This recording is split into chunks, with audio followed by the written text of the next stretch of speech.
You're in Africa. Yes. And you can't live with your own people. Yes. It is very insane. In fact, you're scared of your own people. There. It was a very sad situation. So we knew we had to move into a colored neighborhood. But even colored neighborhoods, some of them are dangerous. Yep.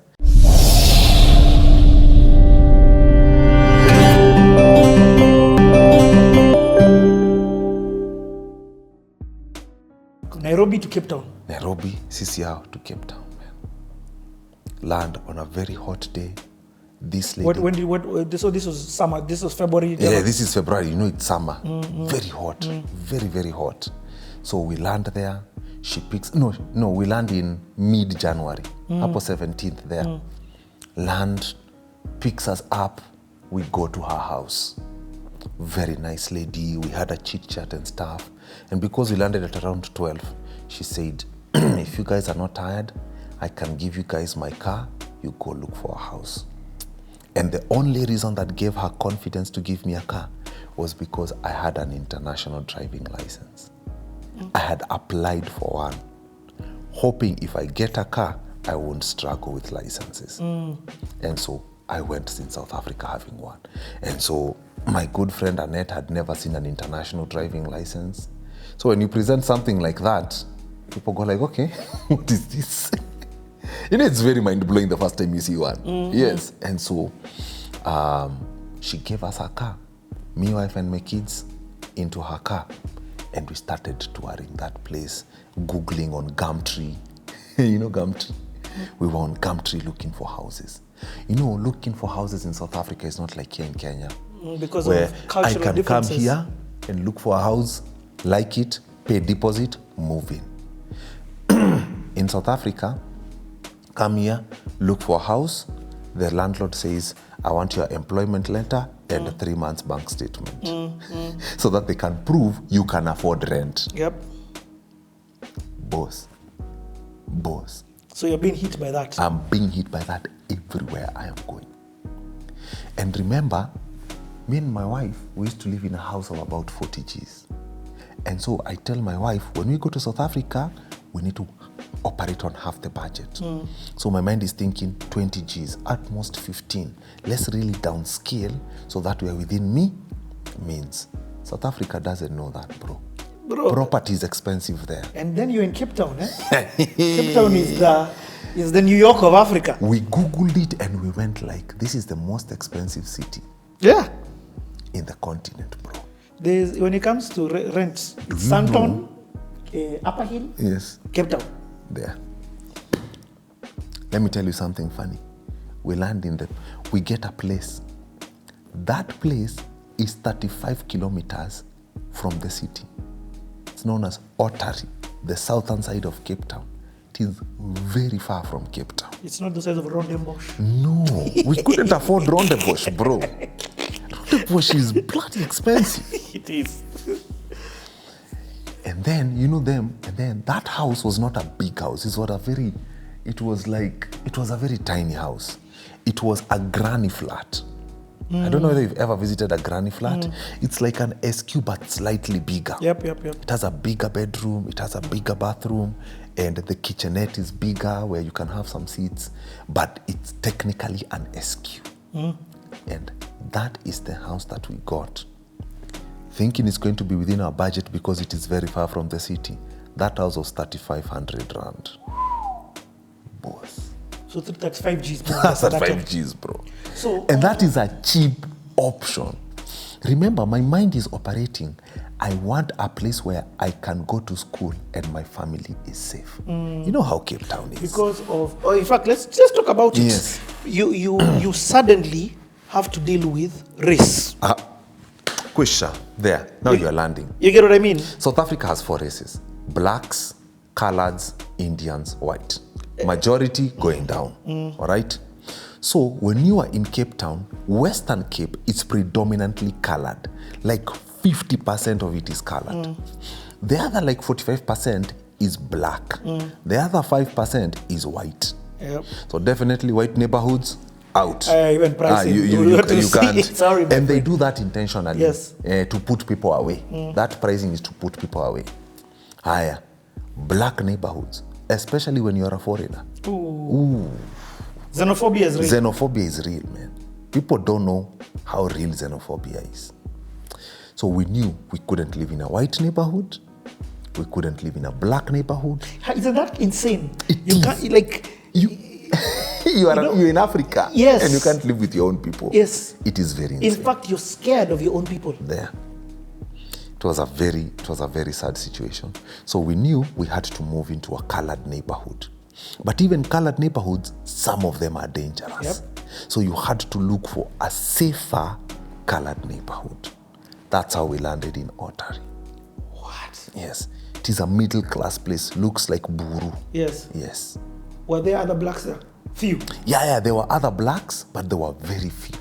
Extremely few. That whole neighborhood was colored. Nah, my bro. Yeah, look at me, bro. Sharp, bro. Can it Tyson, man? You talking with this? Karumba, me, bro. Karumba, me, bro. I'm telling you. Yo. I'm telling you, bro. Yeah. Yes. Sharp.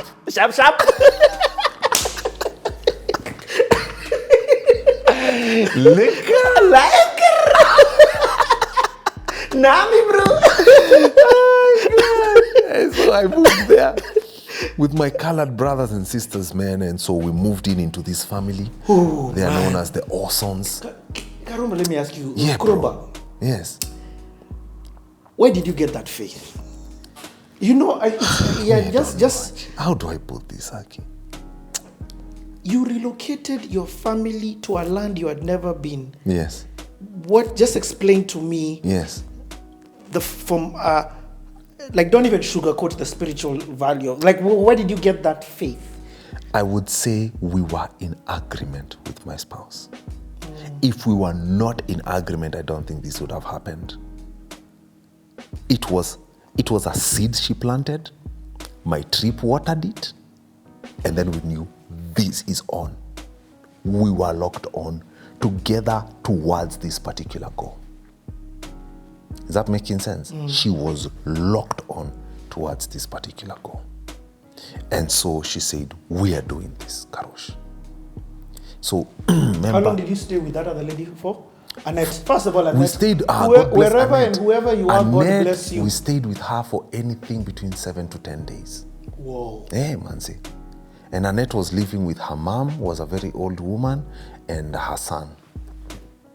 And I also got to meet her other 2 daughters, and one of her daughter was pregnant. And man, she has a big family. She's really, really blessed.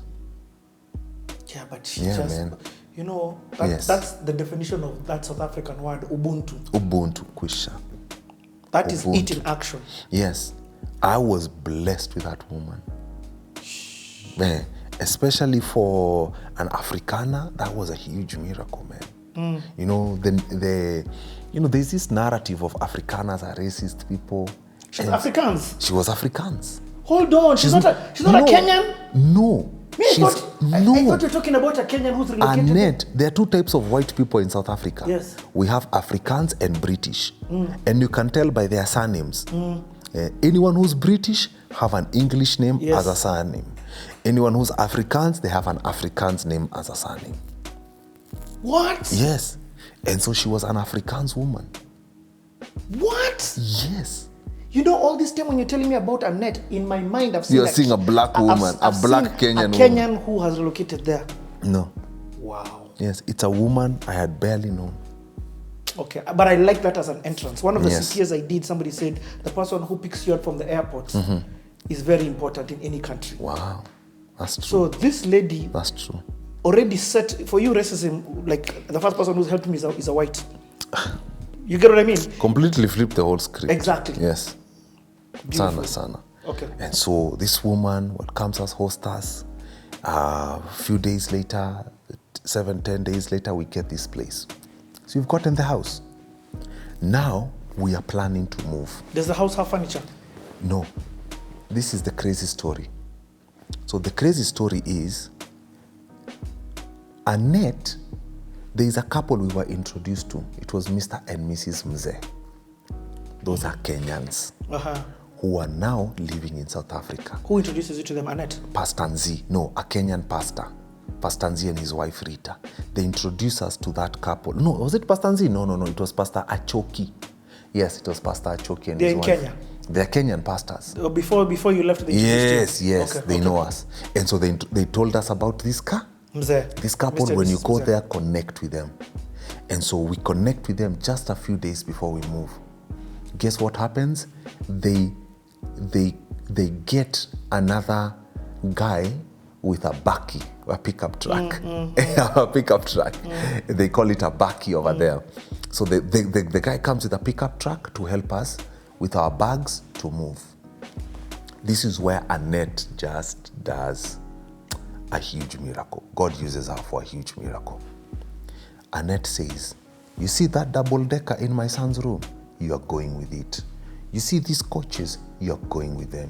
You see these yoga mats? You are going with them. Those few sufurias, those plates over there, those cups, you see those curtains? A stranger. A stranger. Her name is Annette. Annette literally gives us half her sitting room, a whole bedroom with mattresses and stuff, and says, those things are yours to start life here in South Africa. Another confirmation that God is with us. Wow. Those things are put in a bakkie. And then we say, let's pray. I pray for Annette, pray for him, pray for them Zez, pray for our driver, pray for our new journey as we begin in South Africa. And then we say we are going. When we say amen, the bakkie driver looks at us and says, you guys are not going to pay for this trip. Imagine a pickup truck guy telling you, you are not paying for this trip. No way. God has convicted me that this trip is on him. So let's go. Boss, we move into this house, to this empty house. We meet Tima and her husband Bali. And they welcome us to that place. They're the ones who now lived in the main house? No. Yeah. Us, we lived in the granny flat. Baki, Bali, and their family lived in the main house. Yes. So you guys lived in the SQ? As we lived in the SQ, the main family lived there. Yeah. Yes. And one of the things that was amazing about living there was peace. That main gate was always locked. So I knew my wife and kids are safe. When you get. So if the kids are playing just out there between the main house and our SQ, I knew they were safe. So we moved in there, we begin life. Guess what happens to Tima, our landlord? Our landlord, in the first 2 or 3 weeks, he noticed these people are adjusting. Guess what she does? Every night, she's bringing us meals. Our own landlord. What? In South Africa, started bringing us meals for us to adjust when we were there. Because he would look at us, that lady would look at us and she would say, these people, I remember one day she said, you guys don't look poor. Why are you here? Because she listened to my kids talk, listened to me. She actually thought we were from America. At first, and I'm like, we don't have an American accent. Yeah, but that was her impression. So she's wondering, why are these people who are not poor here? And then we told them about how we are coming here to study and stuff.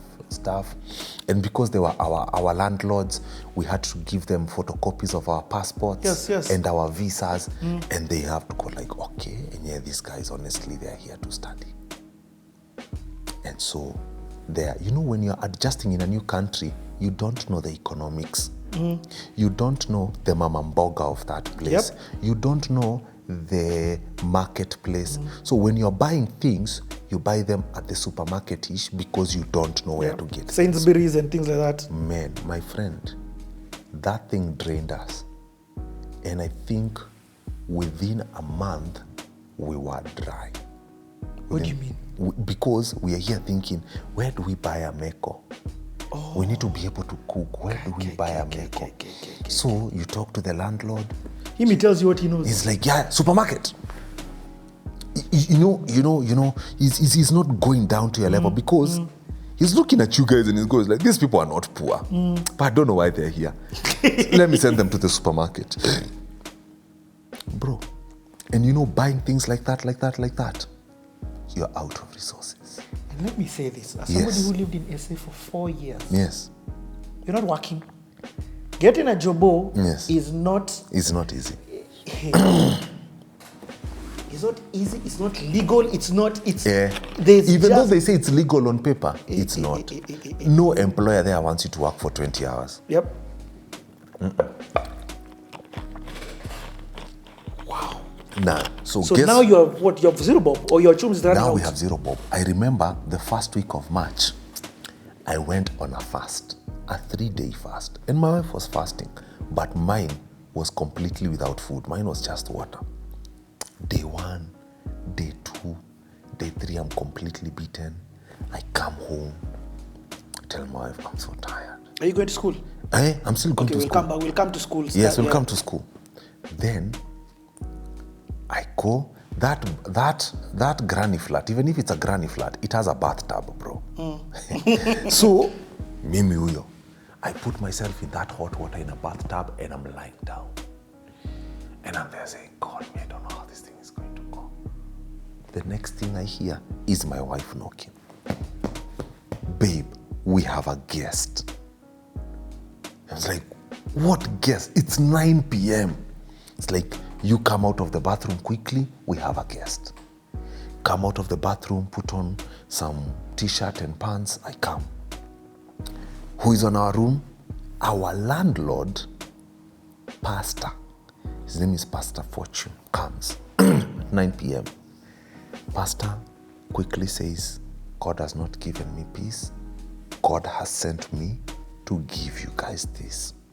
Goes into his pockets, 1,000 rand. I go like, my God. What are you doing here? We couldn't believe what we were going through, bro. Couldn't believe it. Then after that... But let me just say... what? Hey, you know your story?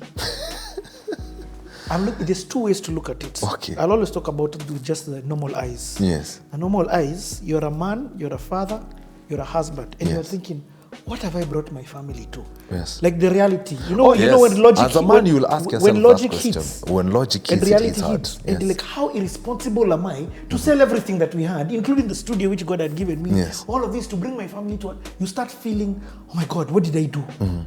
But it's too late because you're already in SA. Yes. That's with the logical eyes. Yes. And the biggest thing that happens in faith is that your faith, when hardship hits, logic tries to come in. Yes, very And true. logic really makes you feel good. But now on the other flip side, Faith can do the joy wonders. of seeing the fruits of faith. You're in the bathtub and a guy has come. The joy of hearing God telling you, hey, I'm with you, my son. Wait. A random stranger is giving you $1,000 A random and he's stranger's telling you giving God us hasn't let me see. 1,000 rand. 1,000 rand is like someone 1,000 giving you rand, 10K. Yes. Yeah. And you're there broke flat. Me remember my account had 1 rand. 1 rand, bro. And then after that... 2 kids. You know, there's one thing with that 1 rand. Now, this is where that second month, very many things changed. You remember the Mzez family? The Mzez family, they reach out to Joy and they say, Joy, what can we do for you, my wife? And they say, buy me a sewing machine. Because my wife is an artist. She's a designer. Just says, buy me a sewing machine. They go like, you go to Gumtree, look whatever you want, send us the link. Joy does that. A few days later, machine is in the house. Okay. How does that machine change our life? The story goes on. Then there is this couple mom helped. And up to today, I don't know what my mom did for them. But they used to live in Nakuru. I don't know what my mom did for them. Tells them, hey, my son is there. Just check and see if he's doing fine. Okay? That couple goes like, but this is DJ Krowbar we are talking about. How can DJ Krowbar not be doing fine? I hadn't seen even that perception. Because that they knew me as DJ Krowbar. Yes. And so one day when I'm in Cape Town, I pass by their shop, I say hi to them. I don't even say my problems. And then I go. And then another time, I think it was, no, my wife passes by. And then they catch up with that lady, her name is Sarah, and her husband, Mose, who was there. And then they catch up, and then they come home. Mose and Sarah decide to do something.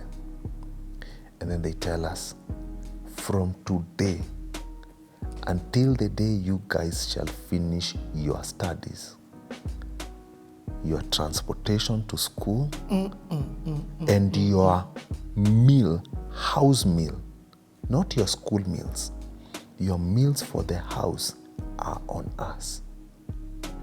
Hold on. Yes. Until the day you finish school. But you're there for 3 years. Without fail, Richie, that family gave us 500 rands without fail for all the 3 years we were there. You are joking. I am not kidding you. Hold on. That is like someone giving you 5 Gs a week. Yes, but this is somebody who your mom had done something for. I don't know what my mom did. Up to today, I don't even. Or it's your mom's friend, and your mom just tells them, just remember, check on my this thing. couple, it's not that they are an old couple. No. They're literally like, if I'm not wrong, maybe it's 2, maybe 5 years older than us. Just our age mates, bro. Krowbar, just hold on. Let me process this. We need to change the card. Wama is here just telling me about changing the cards. We're going to be back in a few.